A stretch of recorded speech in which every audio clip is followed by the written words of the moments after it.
As you are aware, I'm a former member and leader of the United Bermuda Party. I'm here to verify several facts. First, I can confirm that I saw the United Bermuda Party secret plan with my own eyes. I can verify that it exists and that it includes the recommendation that Michael Dunkley profile was too high and that, and I quote, black surrogates should be used. I can also verify that they blame their election laws in key constituents on, and I quote, downscale and less educated Bermudian voters. Second, Marius Pesner was a paid influential strategist with the United Bermuda Party in the 2003 election and 2007 election, and as far back as I can recall. He was deeply involved in strategy at the highest level. I've been made to understand that Mr. Pesner remained an influential strategist with the OBA. I'm very surprised to hear that Mr. Marius Pesner denied authoring the report. I'm encouraging my former colleagues, Dr. Grant Gibbons, Michael Dunkley, Glenn Smith, to come clean and confirm that the report exists, that Mr. Marius Pesner wrote it, and that the report was a strategy to help the old UBP card to regain power. Take any questions from you. Anyone have any questions? So why have we heard about this earlier, particularly with the phrase black surrogates in it? It sounds like quite an incendiary document. Why are you only speaking out about it now? Well, I mentioned the report way back in 2000 and I believe 11. I can't remember, it was the earlier part, I believe it was April or May of 2011 where I first mentioned about this report. And I asked at that time that the OBA come clean on the report. Any further questions? Mr. Herbert, in hearing these very troubling statements in reference to black voters in this country, the question remains then, why would you be affiliated? Why would you have gone along with a report that suggested this? That was, quite frankly, in many people's eyes, insulting to black voters. Well, I did not go along with it. In fact, I was very disturbed by the report. I left the United Bermuda Party in 2009. I had talked about change within the United Bermuda Party. But the whole change didn't come about through trying to attract black voters. The whole change came about because I felt deeply in my heart that the white community needed to make a real change. I felt that they need to get involved in the Progressive Labour Party, and from that aspect, the real change would have taken place in Bermuda. But this report was talking about going after and attracting, as the OUBP used to say, attracting at least 25% of the black support. It is totally wrong. If we're going to make Bermuda a better place, that the OBA continues to try to hold on to 95% of the white support and just try to go after at least 25% to win an election. That to myself is totally wrong. We need a change in this community and we need a change now. So would you consider yourself one of those quote-unquote black surrogates? You know, when I think about it, I probably was. Because in 2006, when I was elected as the leader of the United Bermuda Party, one of the reasons why I was elected, that was very clear. We went through a whole year of discussions with consultants, discussions with other strategists, that you had to be black to be the leader. And that's why it really concerns me about Craig.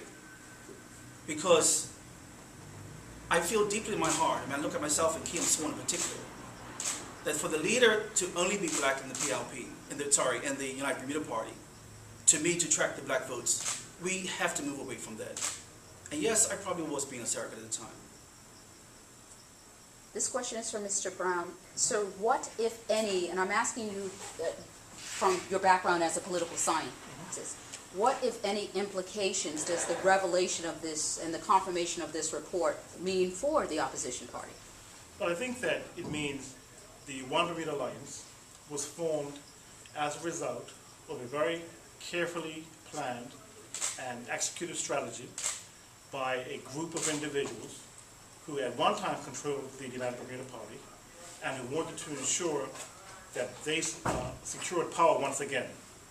And so in their effort to secure power, they devised a strategy in conjunction with their overseas consultants, and they began to execute it. A clear manifestation of that execution was the formation of the One Bermuda Alliance. Now, I think it's very clearly the case that a number of the members in the OBA are unwitting participants in this plan, but they are participants nevertheless. And the objective is to secure power. And so it raises questions about the raison d'etre of the OBA. It raises questions about where the true levels of power lies. And I think it is important for the public and for the voters to understand what the One Bermuda Alliance represents in its essence. Not necessarily in its public presentation, but really what is going on behind the scenes. Because some would argue that power is best executed when it is not seen. But when you have the same advisors to the UBP advising the One Bermuda Alliance, when you have the same PR people involved in both the UBP and the OBA, you have a clear linkage between the two. And from our standpoint, as we get ready for this election, December 17th, we believe it is critically important that the public understand that there is an inherent link and that a vote for the OBA is tantamount to a vote for the same group who sought power under the UBP, who are now seeking power under the OBA. What, in your opinion, if any, impact will this have specifically on swing voters who primarily are black voters? I think that is a very interesting question, because as I've been out on the doorstep, as have my colleagues, the issue has come up repeatedly. The term black surrogate has come up repeatedly. Issues of deception and the essence of the OBA have come up repeatedly. And so it is something that very much factors in the minds of voters, particularly those swing voters, because no one wants to feel as if they've been manipulated.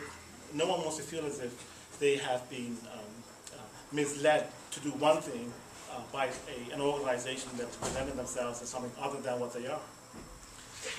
Let me just also say this. It is clear if anyone knows Michael Dunkley does not keep quiet. He's the minister, shadow minister of everything. But it's not by chance that Michael has been quiet for an extremely long time. If you look at what the report said, Michael, you've got a high profile, and that we need to put out black surrogates.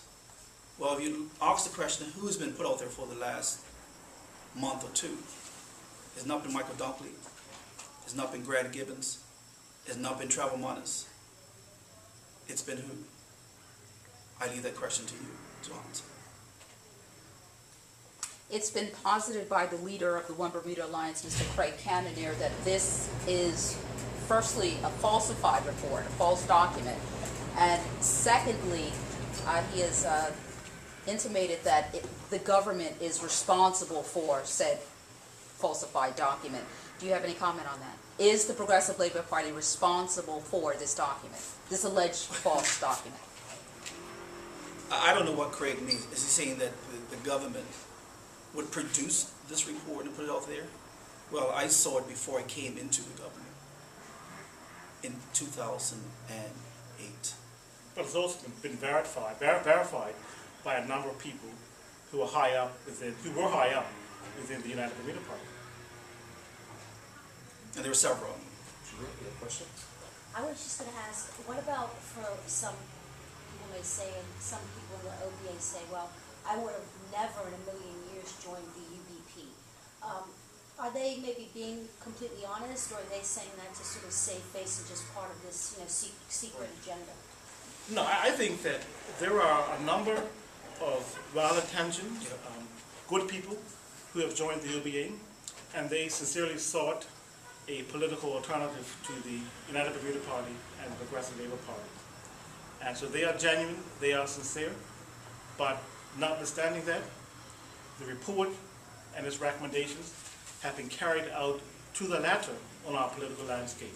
And so that makes for a very compelling case for this transition from UBP to UBA. And so, as I said earlier, there are unwitting participants in the UBA in this plan, but there are people who have worked actively to create this particular political environment that we face today.